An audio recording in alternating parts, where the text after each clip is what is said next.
Eglitako, ish konkurrentja e Big Brother VIP Albania, ka reaguar për herë të parë duke sqaruar se nuk ndodhet në ndonjë spital psikiatrik dhe se është e rrethuar nga njerëzit që e mbështesin. Ajo gjithashtu i është referuar deklaratave të Gjesti duke theksuar se disa sjellje i kanë kujtuar eksperiencat të së kaluarës. Nuk dua të jap më shumë detaje sepse dua që të flas për të mirat dhe të mbaj për vete të këqijat, shkruan ajo. Reagimi i plot. Uroj që ky reagimi imi i kërkuar aq shumë për jush, t'ju ketë gjetur mirë ju dhe gjithë familjarët tuaj. Faleminderit nga zemra që keni shprehur këtë shqetësim masiv për gjendjen time, ju detyrojmë shumë. Dua ta nis duke ju thënë se ndihem e trishtuar dhe e ngarkuar emocionalisht, por nuk ndodhem në asnjë spital psikiatrik apo asgjë e ngjashme me këto të fundit. Kam shumë njerëz pranë vetes që po investojnë me gjithë çka kanë, që unë të rimbledh forcat për të dashur veten shumë. Faleminderit Zot. Kjo çfarë po ndaj me ju sot është një ndjesi nga shpirti e fjalë që vazhdimisht i kam shprehur edhe brenda shtëpisë, por ndoshta duke mos i bërë fort, nuk kam mundur të dëgjoj mjaftueshëm.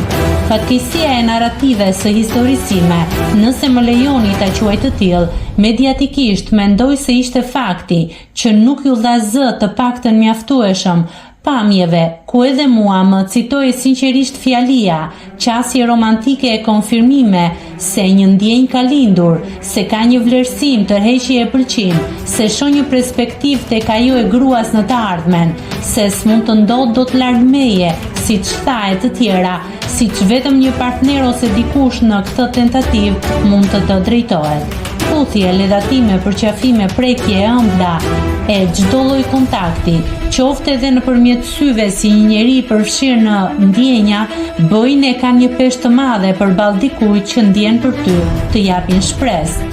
Nuk mendoj se ka vlerë të flas dhe për sekuencat ku sa herë unë distancohesha e mbaja qëndrim rend te pas meje, duke më thënë se e qëndron dot larg meje, duke bërë të pamundurën të qëndroja gjatë stoike, pasiguria, amplifikimi e ndimat më bënin të thyesha para tij e ta përqafoja, duke justifikuar me faktin se shumë veprime i bënte për të mbajtur aktive lojën e tij, dhe këtë sot e kuptoj më qartë.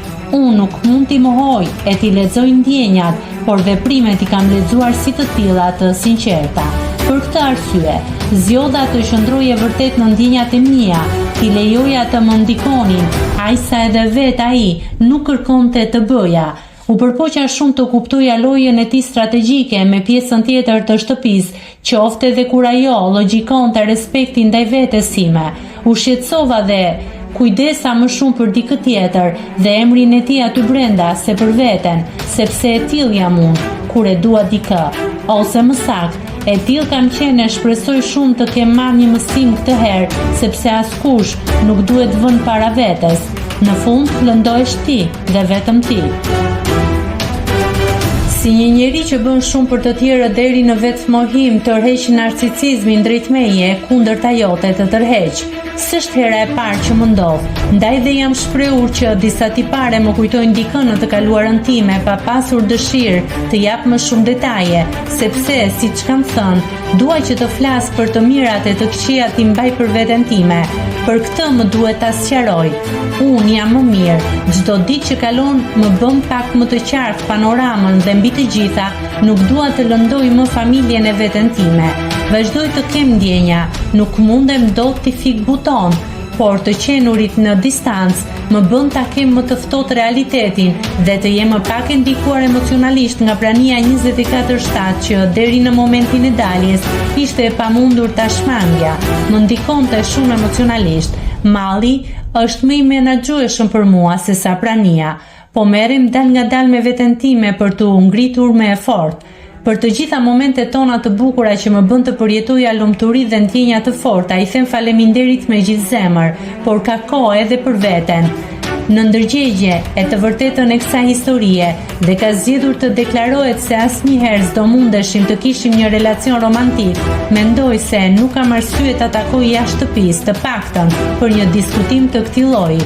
Unë isha bërë tepër në optikën e tij, po më thuaj shpesh fraza unë ose ti në këtë shtëpi, po ma bën të pamundur të qëndroj këtu, po më prish lojën për të cilën kam sakrifikuar e të tjerë. Për një njeri që shkatron lojën dhe veten për të mbrojtur e luftuar për lojën e dikujt tjetër, është dëshpëruese të dëgjosh këto fjalë. Nuk e përballoja dot më këtë si akuzë dhe shumë veprime të tjera kontradiktore, ndaj dhe arrita në pikën ku rrugtimi im të ndërpritet. Uroj me gjithë zemër që tani që nuk jam të mundet të bëj lojën e tij, sepse nuk dua të jem kur pengesë.